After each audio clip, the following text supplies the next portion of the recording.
প্রিয় ভাইরা, আপনারা কেমন আছেন সবাই? দক্ষিণ কোরিয়ায় সুঙ্গরি মসজিদের উদ্যোগে আয়োজিত হলো দ্বিতীয়বারের মতো ইসলামিক কনফারেন্স। উক্ত অনুষ্ঠানে যোগ দেওয়ার জন্য দক্ষিণ কোরিয়ার বিভিন্ন অঞ্চল থেকে দলে দলে ছুটে আসেন প্রবাসী বাংলাদেশিরা। ফুচুন সিটির দেজিন ইউনিভার্সিটি মাঠে অনুষ্ঠিত হয় এই বৃহত্তম কনফারেন্সটি।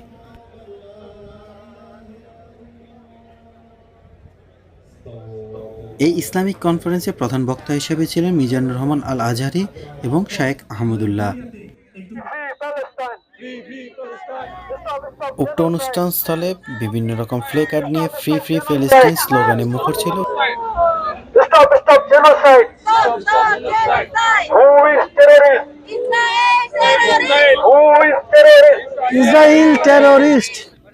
ইসলামিক কনফারেন্সে আগত দর্শক এবং শ্রোতাদের জন্য বিনামূল্যে পানির ব্যবস্থা করেন দক্ষিণ কোরিয়ার প্রবাসী বাংলাদেশিদের সংগঠন হেল্প দ্য পিপল ফাউন্ডেশন। আগত অতিথিদের বিশেষ নিরাপত্তার ব্যবস্থা করেন ফুচুন সিটি কর্পোরেশন।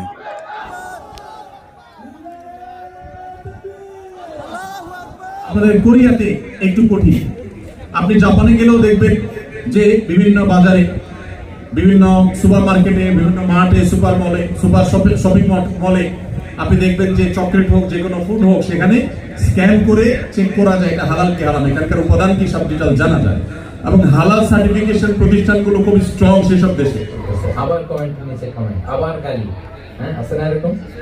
কৃষ্ণই বলেন নিজে হক এটা জানার পরেও আর যাতে তর্ক না বাড়ে, যে তর্ক থামিয়ে দেয় জান্নাতের আঙিনায়, তাকে আমি একটা ঘরের গ্যারান্টি দেব। وببيت في وسط الجنة لمن ترك الكذب وإن كان مازحا।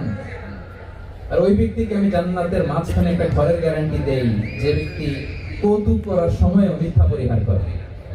করতেছে কৌতুক, ফান করতেছে, আর হি ইজ কিলিং, ফান করে, কৌতুক করে, কিন্তু কৌতুকের সময় সে মিথ্যা বলে না। এই স্বভাব যাদের, তাদেরকে আমি জান্নাতের মাঝ বরাবর একটা ঘরের গ্যারান্টি দেই। এরপর বিষ্ণু কি বলে দেখেন, তিনি বলেন ওয়াবিবাইতিন ফি আ'লাল জান্নাতি লিমান হাসানা খুলুকাহ।